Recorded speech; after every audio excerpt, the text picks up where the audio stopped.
Good morning.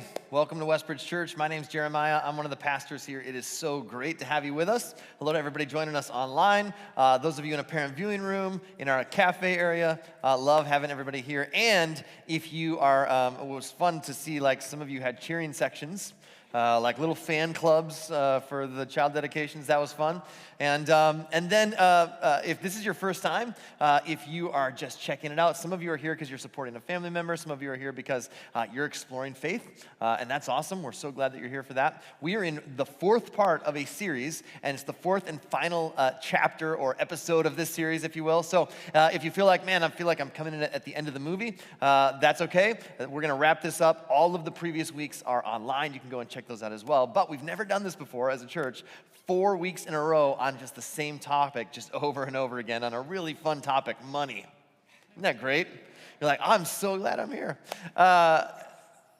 It's interesting because I've loved this series. It's led to a lot of really great conversations about faith and about growth, spiritual maturity. And yet I also know anytime that anyone talks about money, not just the church, but anytime anyone talks about money, there is emotion attached to this, right? I was reminded of this a couple of weeks ago. My 11-year-old son and I had the opportunity to go to a Timberwolves game. And the Timberwolves played the Dallas Mavericks, crushed them, won by 30 points, right? But in the fourth quarter, the Timberwolves organization does something called brickin' for chicken. So here's what that means. If the opposing team in the fourth quarter misses back-to-back free throws, then everyone in the stadium who has the Timberwolves app will get a free Chick-fil-A sandwich. I have never heard a louder stadium in my life. This tells you how emotional we are. We're like, free chicken? Come on. And we're cheering. So fourth quarter, I mean, the Dallas Mavericks go up to shoot a free throw. They make it. The whole crowd just goes, oh, they're bummed. And then about 6 minutes left in the game, the guy goes to shoot and he misses the first free throw. And I'm telling you, the stadium was never louder than just during this. And we're all trying to get this guy to miss the second shot because all it means for us is free chicken. It's brickin' for chicken. And so he goes up to shoot the second one, goes right off the back of the rim, and we're just like, the place is erupting. I'm like, guys, our team is winning by 30, but no one's excited about that. What we're excited about is free chicken. We're so emotional over this. My 11-year-old son, he thinks that they're just going to bring him a sandwich right then and there. I'm like, buddy, that's not how it works. They don't just have chicken waiting for you, It's so fascinating. I was thinking about this as a kid. Growing up, I wondered, man, when I was a kid, when you saw something about someone else's life, what is it that if you saw this, you knew like, oh man, they're rich, Like when you were young and you were observing someone else's life and you looked at them and thought, oh, they have like money, okay? Like I remember when I was a kid, if I went to your house and I looked in your pantry and you had name brand snacks and drinks, I thought you were operating at a different level. Like anyone else here grow up with just generic brand kind of family? That's what we grew up with, all right? We were drinking Mountain Lightning and Dr. Soda, okay?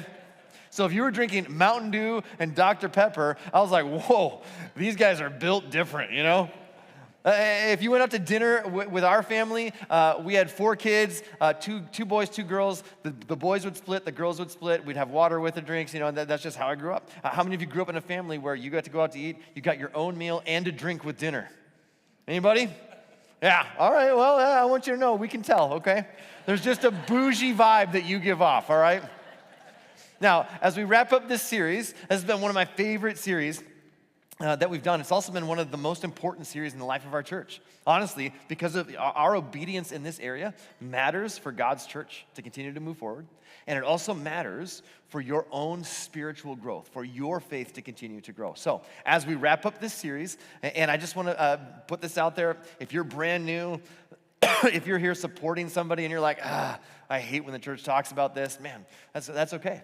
You just get to audit this. You can observe. Our job is to go, here's what the scriptures teach. And what you do with that is between you and God. But I love that you're here because you can see how a healthy church handles what can sometimes be a difficult topic in what I believe is a really healthy way. And so this is a great week for you to be here. Next week, we kick off a brand new series, Christmas at Westbridge.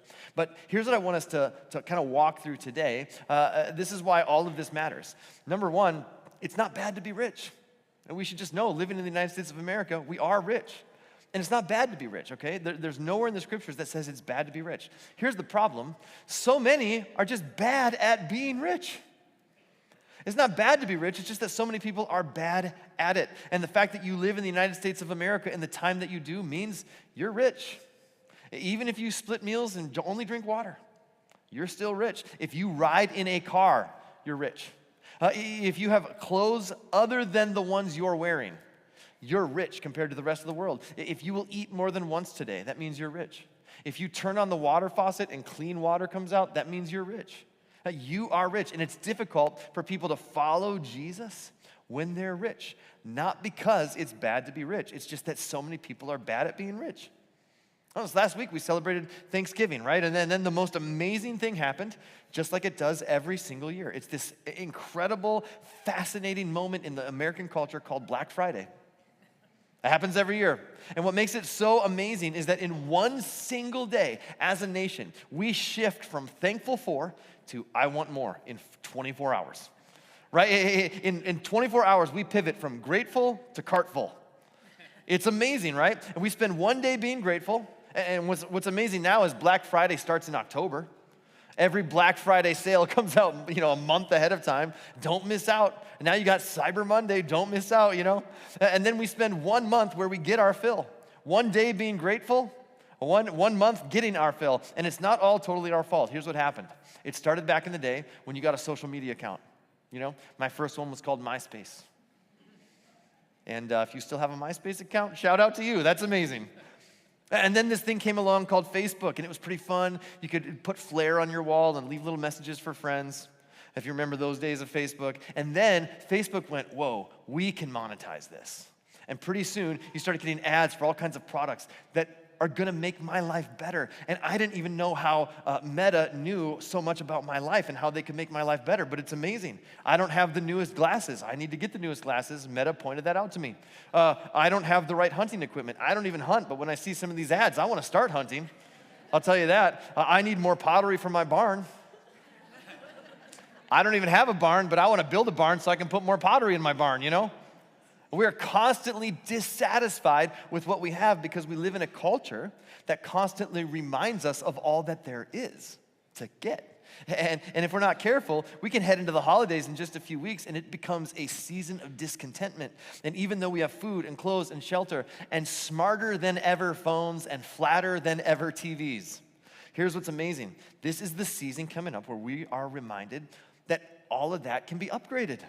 Right? This is crazy, but this will kind of shock you. Once upon a time, a long time ago in a galaxy far, far away, people used things until they broke. Isn't that crazy? Who would do that, right? Like, don't you know there's a new one? It's faster, it's flatter, it's better. And then when they broke, do you know what they would do to them? They would fix them. Who would do that? Why would you fix something? That's like now when something breaks for us, we're like, oh, this is awesome. That means I get to get a new one. Well, why would I fix it when I could get the upgrade? And the problem is this, just about every day I see one of just about everything that I don't have and that I didn't even know I needed until I saw it. And what's amazing is they also know that I might also like. They're able to figure that out based on whatever my algorithm is, and also related to items that I've viewed, and also customers frequently purchase these things together. And so it's amazing. They just know. How in the world do you stay content in a world where everybody knows what you're buying and they keep dangling it in front of you? And if we're honest, the problem isn't what we don't have. It's awareness of what we could have. It's the awareness of what's out there, of what's available. And herein lies one of the biggest lessons in life. And this has nothing to do with being a follower of Jesus. So if you're like, hey, I'm not sure where I stand with faith, you can take this one home with you, okay? Even if you're still exploring, Jesus. This is just a principle of life. Awareness fuels discontentment.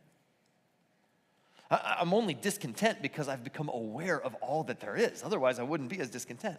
And the reason you're so discontent with what you drive and where you live and how high your ceilings are and the finishes on your doorknobs is because you're so aware of what other people have and what is available. And this is why getting more stuff never solves the problem. Getting more stuff is an appetite. And we all know what happens when you feed an appetite. It doesn't go away, it grows. Thanksgiving is proof of that. We all push away from Thanksgiving dinner. We're like, I don't know if I could ever eat again. I'm so full. And by 6 p.m., you're making a turkey sandwich with the leftovers. Right? I mean, there's nothing better than that Thanksgiving evening turkey sandwich on a bun, you know? Feeding an appetite doesn't shrink it. Feeding it expands it. And so no matter how much more I get, I'm never fully satisfied. And when we think about it, if we stop and consider, there's something a little bit unsettling about having too much credit card debt. There's something a little unsettling about not having enough savings because you have so much stuff sitting around your house. There's something a little unsettling about not having financial margin because I don't have any peace, no matter how much I make. And there's ultimately something a little unsettling about the fact that I've got so much stuff that as generous as I feel in my heart, I can't be generous with my checkbook because all the stuff I've acquired, and there's so much more stuff that I'm trying to get. Now, if you are a follower of Jesus, if you're trying to follow the way of Jesus, then there is a problem when the focus of our lives becomes all about the upgrade. How do I upgrade? And when our lives become filled with discontentment because of all the things that we're trying to acquire and trying to accumulate, we will miss out on what the Apostle Paul calls the life that is truly life. The life that is truly life. And we all know this is true, don't we? We've never sat at someone's funeral where they listed out all of their assets. What do? They talk about the type of person they were. They talk about how they loved and how they lived and the legacy that they leave. They never talk about here's what they owned, because the value of a life is never determined by how much is accumulated. The value of a life is always determined by how much is given away. And so to help us wrap our brains around this concept of generosity, the Apostle Paul wrote a bunch of letters. He lived in the first century. He started churches. He would write letters to churches and individuals. And he wrote several letters to a young man named Timothy, pastored a church in Ephesus. And we have two of these letters that survive antiquity. One of them, the Apostle Paul writes something to Timothy that provides valuable insight for followers of Jesus today. He says this: true godliness with contentment is itself great wealth. Timothy, let me define what really great wealth is. It's when you can have godliness and contentment, and you marry those two things. That is what true wealth looks like. Well, what is godliness? Godliness just means God-likeness, to become like God. And then the New Testament authors teach if you want to be like God, you put others ahead of yourself. God-likeness is being more loving because God is love. And so the more you put other people first, and the more you put other people ahead of yourself, the more like God you are becoming. That's the message Jesus came to bring. God so loved the world that he gave. And then throughout the Hebrew scriptures, the Old Testament, the idea was that godliness or godlikeness meant, you got to stay away from anything that would contaminate you or make you unclean. That the idea of holiness meant I have to stay away from stuff. But Jesus comes into the world and he reverses that. He says, no, I'm going to run towards the messes.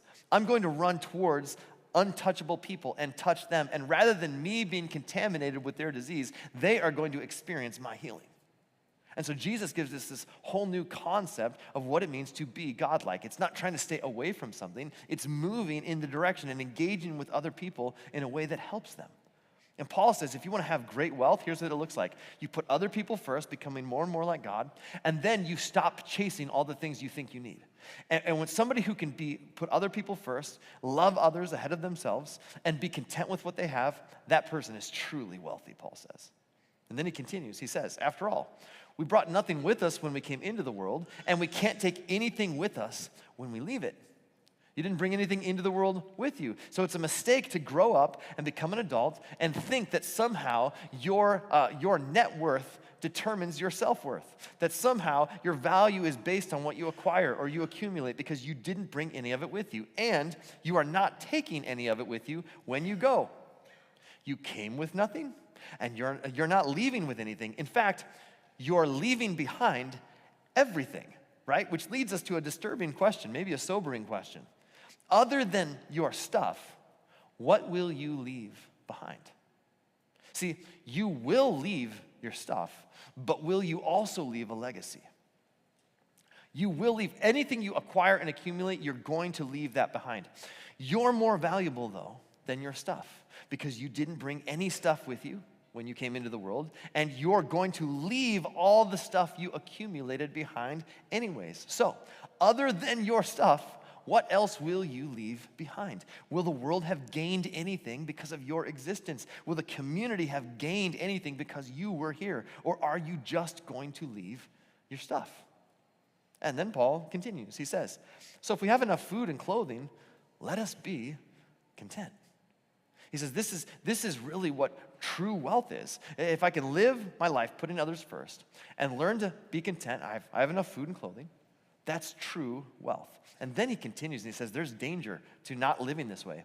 People who long to be rich fall into temptation and are trapped by many foolish and harmful desires that plunge them into ruin and destruction. That's such a vivid thing, right? And we know what it means to be plunged into something. It means I didn't see it coming. It's such a vivid description. And then he continues and says this, for the love of money is the root of all kinds of evil. Now this gets misinterpreted all the time. People say, well, money is the root of evil. No, money is neutral. It's what we choose to do with it that can make it the root of evil. It is the love of money, the chasing of money, that makes it the root of all evil. And some people, craving money, have wandered from the true faith and pierced themselves with many sorrows. Now think about this. People who long to be rich, just to be rich, people who are first in line in their own lives, people who prioritize themselves above everyone else, they end up feeling trapped by the very things they think will bring them freedom. In fact, Paul says they become trapped by these desires. It will plunge them into ruin and destruction. They didn't even see it coming. The thing that you thought would bring you freedom and happiness suddenly and without warning leaves you feeling trapped and unhappy. And so Paul would say unbridled, unchecked discontentment is actually dangerous. If you don't get this under control, it will hurt you. It will plunge you into credit card debt.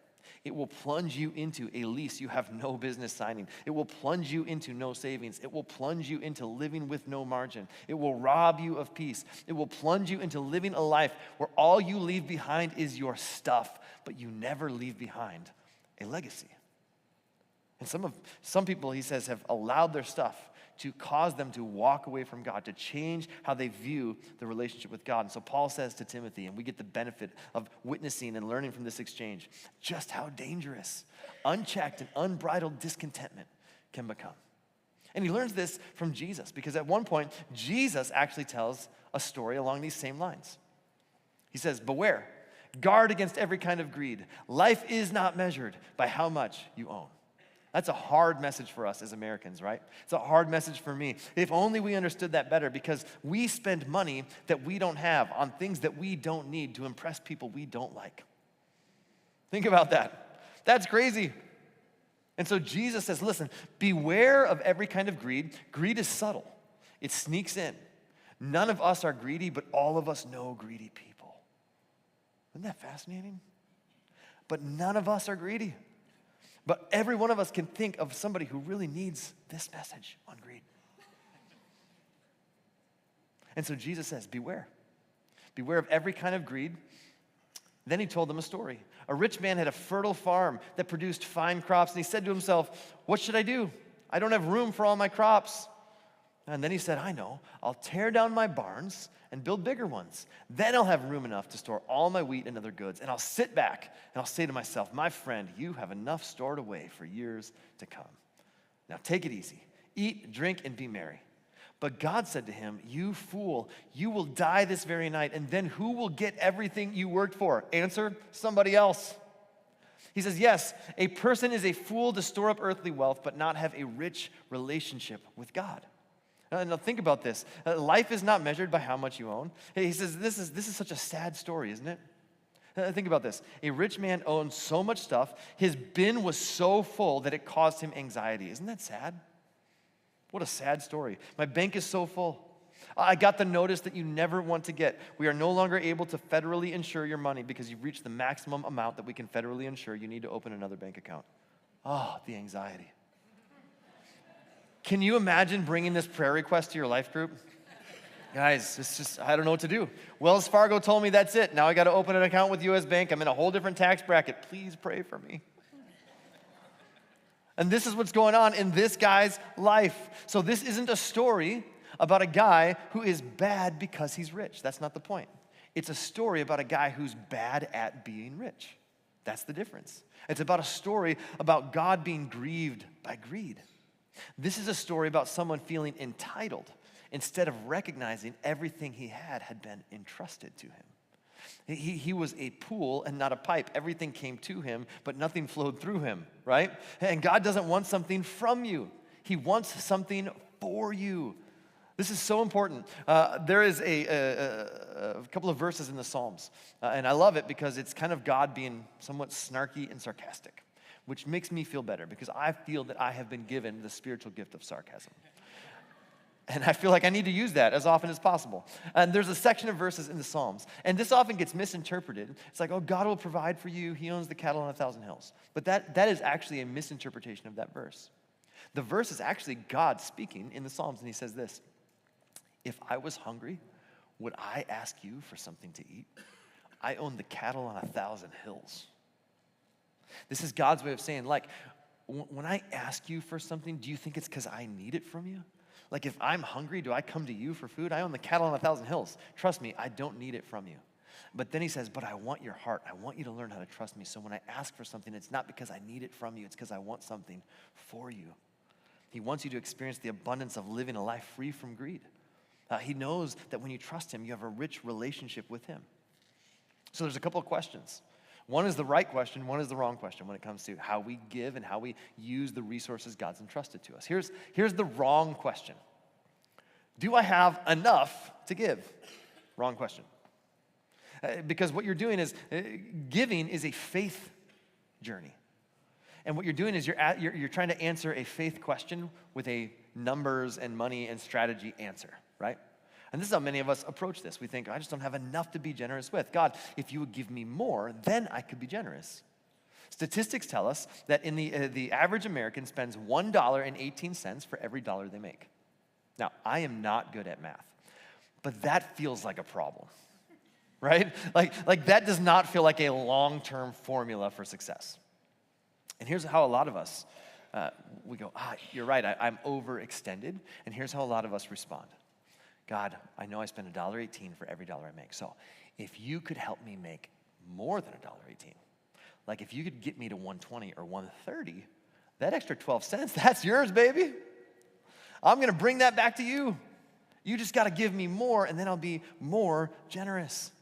That's the wrong question. Here's the right question. Do I trust God with what I have? Do I trust God with what has been entrusted to me? Now, here's a great way to think about this, and we teach it this way all the time. We always talk about give, save, live, give, save, live. Now, I have some buckets here to help us, and some of you have seen this before, and all of us have some of these buckets, right?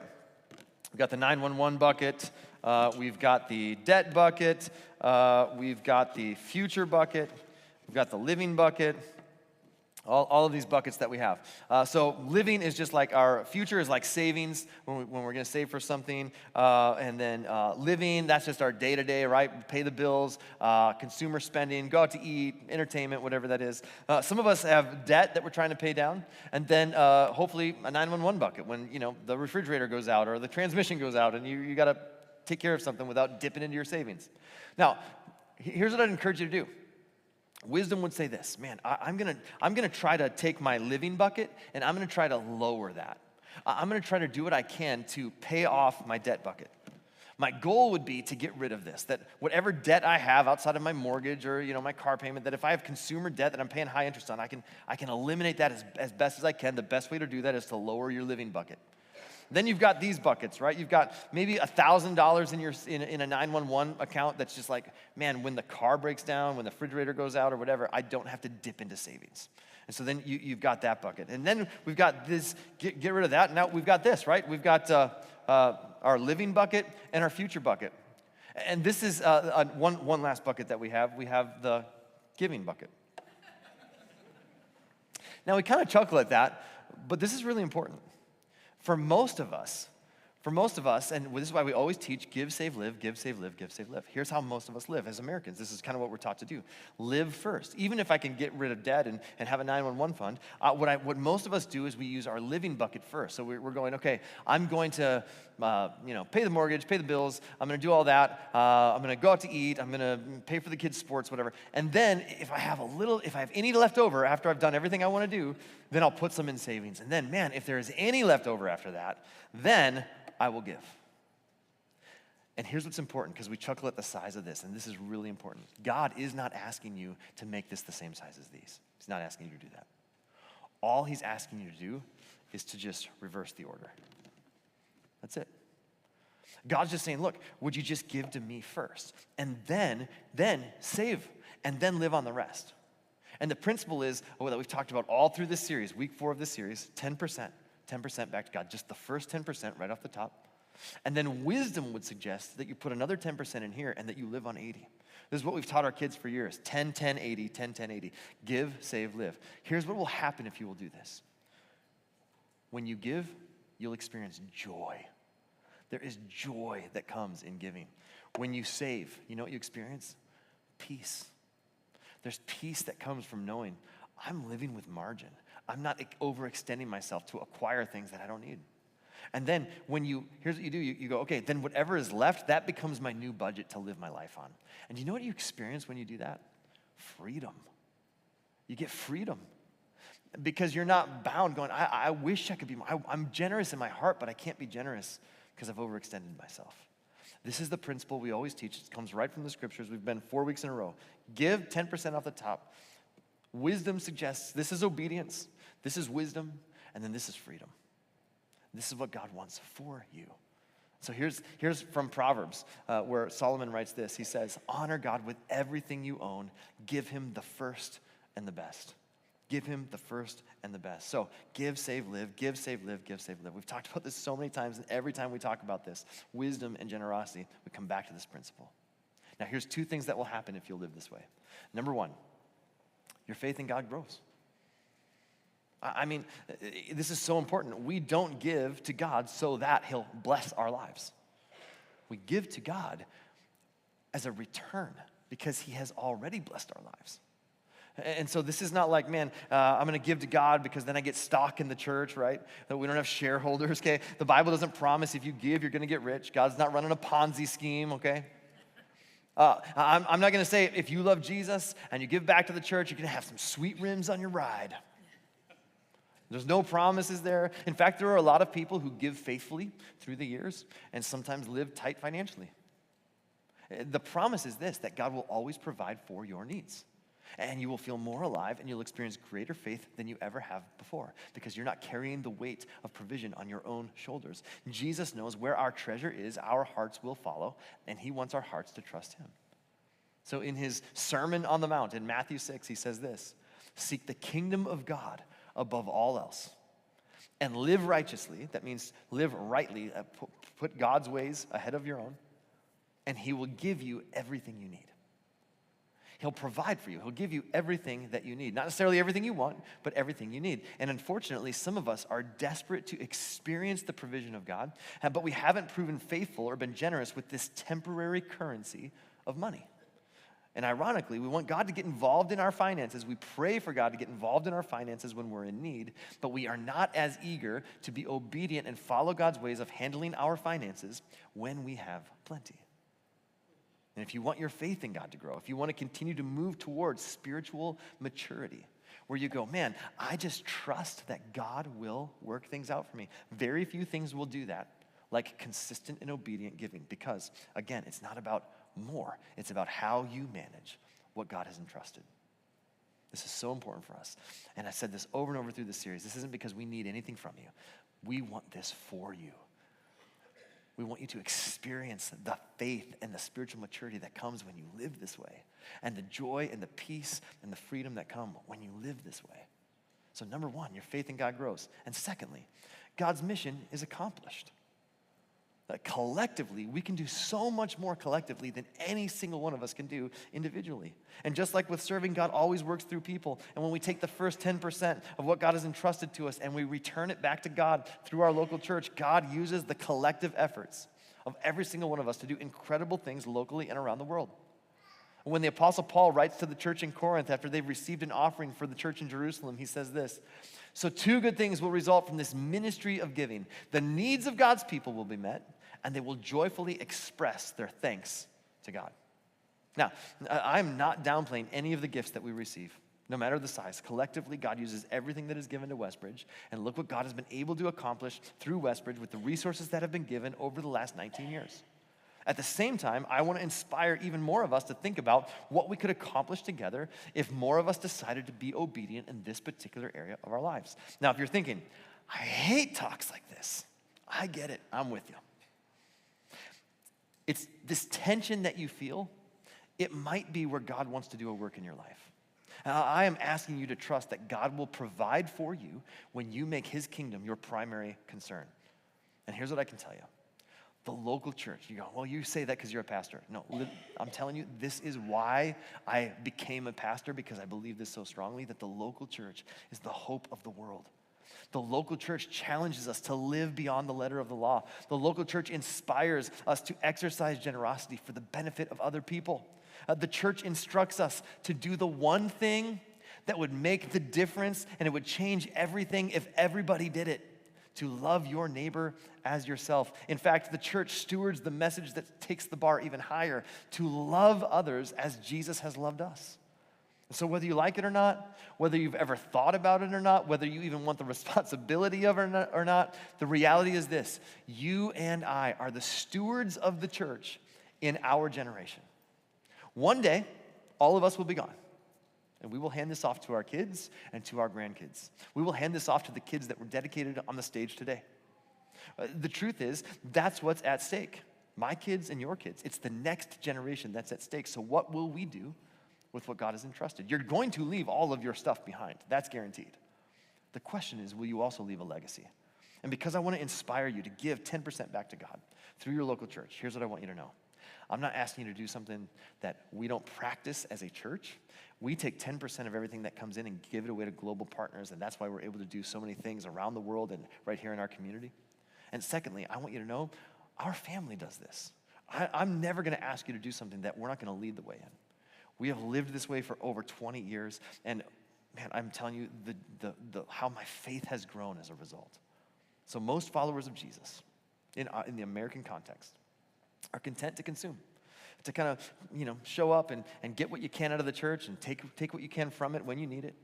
Perhaps it's time for us to do for the next generation what the last generation did for us, or maybe what you wish the last generation had done for you. And perhaps it's time to be obedient in this area. And for those of you that have done this consistently for years and years and years, I can't say thank you enough, because you get it. You know that it's obedient giving over time that makes the biggest difference in the world.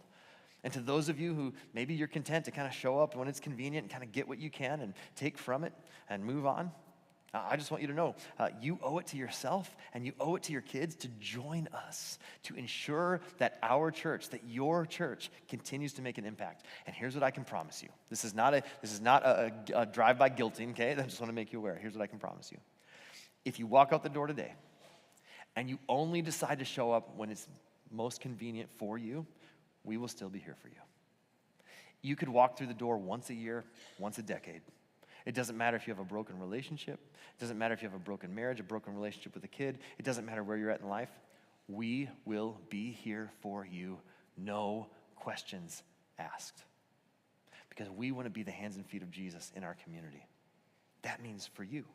I just believe so much in the local church that we're the agent of change in the world. And if you've benefited from it, perhaps it's time to give back to it and to become obedient in this area. Your faith will grow and God's church will move forward. Every single week during this series, we've read this verse. This is the words of Jesus. God so loved the world that he gave. That means God so loved you. He loved me so much that he gave. The heart of God is a generous God. He gave his one and only Son, that anyone who believes in him, anyone who puts their trust in him and begins to follow him, would not perish. That means would not be lost to God, but would have eternal life, can live forever as a part of God's family.